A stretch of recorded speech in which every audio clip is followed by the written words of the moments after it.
بسم اللہ الرحمن الرحیم۔ السلام علیکم ورحمۃ اللہ وبرکاتہ۔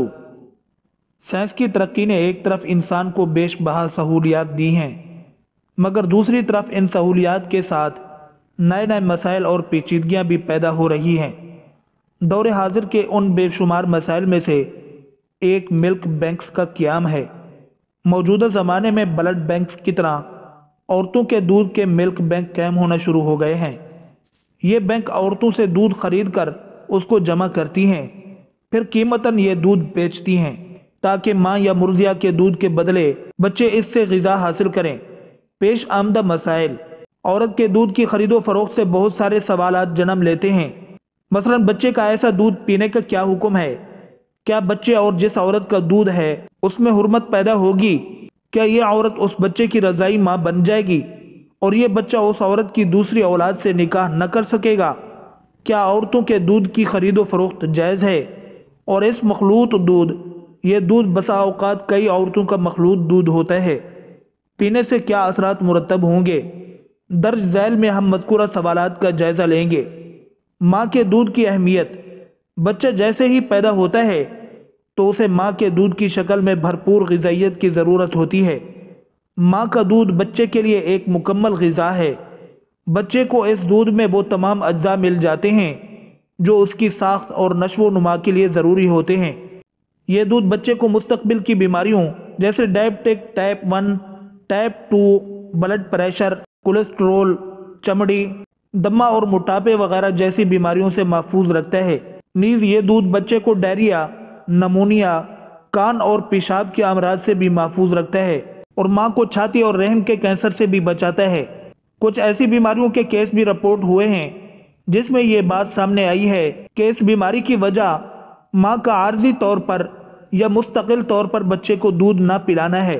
دودھ پلانے سے نکاح کی حرمت اور اس کے توابع یعنی بچہ اور مرضعہ اور ان کی اولاد وغیرہ کے درمیان نکاح کا عدم جواز، رشتہ داری کا قائم ہو جانا، ان کو دیکھنے، باتیں کرنے اور سفر کی اجازت ثابت ہو جاتی ہے۔ آج کل ملک بینک مختلف عورتوں سے دودھ خرید کر دوسرے خریداروں کو یہ دودھ بیچتی ہے۔ خریدار بچوں کو چمچ، بوتل وغیرہ سے دودھ پلاتے ہیں۔ اس میں یہ سوال پیدا ہوتا ہے کہ رضاعت کے ثبوت کے لیے پستان سے دودھ پینا ضروری ہے یا چمچ، گلاس وغیرہ سے بھی دودھ پینے سے رضاعت ثابت ہو جائے گی؟ اس کا جواب یہ ہے کہ رضاعت کے ثبوت کے لیے پیٹ میں دودھ کا جانا ضروری ہے، چاہے کسی بھی طرح ہو۔ ائمہ اربعہ کے ہاں بچے کے پیٹ میں دودھ پہنچ جانے سے رضاعت ثابت ہو جاتی ہے، چاہے پستان کے ذریعے سے ہو یا بوتل، چمچ وغیرہ سے ہو۔ استدلال سنن بیہقی کی یہ روایت ہے، لا رضاع الا ما انشز العظم وانبت اللحم۔ اس رضاعت کا اعتبار ہے جس سے گوشت اور ہڈیاں بنے۔ ملک بینکس کے قیام کے مفاسد۔ سب سے پہلا بڑا ضرر یہ ہوتا ہے کہ ملک بینک قائم کرنے والے مختلف علاقوں اور نسلوں کی عورتوں کا دودھ حاصل کر کے اس کی خرید و فروخت کرتے ہیں۔ ان عورتوں کا نام اور پتہ بھی معلوم نہیں ہوتا۔ بچہ ایک ہی وقت میں کئی عورتوں کا دودھ پیتا ہے۔ مسلسل 2 سال تک ایسا دودھ پینے سے اس عرصہ کے دوران یہ سینکڑوں عورتوں کا دودھ پی چکا ہوتا ہے۔ اس سے ایک تو رضاعت کا رشتہ قائم ہو جاتا ہے، نسبی رشتہ داروں کی طرح رضاعی رشتہ داروں سے نکاح کرنا بھی حرام ہے، اور دوسرا سینکڑوں عورتوں کا دودھ پی چکا ہوتا ہے۔ اس میں بازاری اور ہر طرح کی عورتوں کا دودھ شامل ہوتا ہے۔ اس سے بچے پر ان کا اخلاقی اثر پڑتا ہے۔ فقہائے کرام نے فاجرہ اور مشرکہ عورت کا دودھ پلانے کو مکروہ فرمایا ہے، اس لیے کہ بچے پر بھی ان کے فسق و فجور اور شرک کے اثرات مرتب ہوں گے۔ بسا اوقات ان کی محبت کی وجہ سے بچہ اس گناہ اور شرک کی طرف میل ہو جاتا ہے۔ مرضعہ کے اثرات بچے کی طرف منتقل ہونے کی وجہ سے رسول اللہ صلی اللہ علیہ وسلم نے بچے کو بے وقوف عورت کو دودھ پلانے سے منع فرمایا ہے۔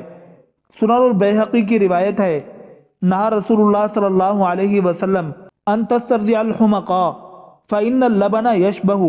آپ صلی اللہ علیہ وسلم نے بے وقوف عورت کو دودھ پلانے پر مقرر کرنے سے منع فرمایا ہے، بے شک دودھ عورت کے مشابہ ہوتا ہے۔ ایسے ہی غیر مسلمہ، فاسقہ اور زانیہ کا دودھ پلانا بھی منع ہے۔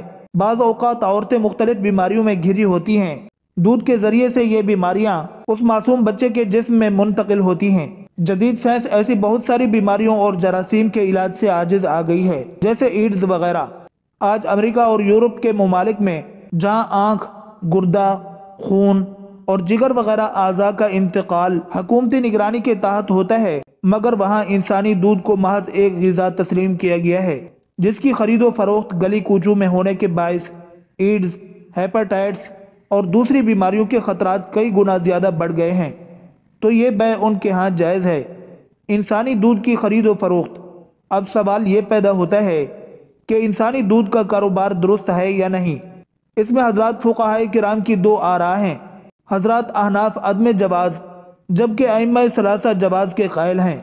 خلاصہ یہ ہے کہ اس کاروبار میں بہت سارے مفاسد ہیں جن کو شمار کرنا مشکل ہے، اس لیے ضرورت اس بات کی ہے کہ اس کاروبار سے بچا جائے اور اس کی برائیوں کو معاشرے تک پہنچایا جائے تاکہ ہمارے علاقے اور ملک میں اس کاروبار کے شروع ہونے سے پہلے ہی لوگ اس کی خرابیوں سے واقف ہو چکے ہوں۔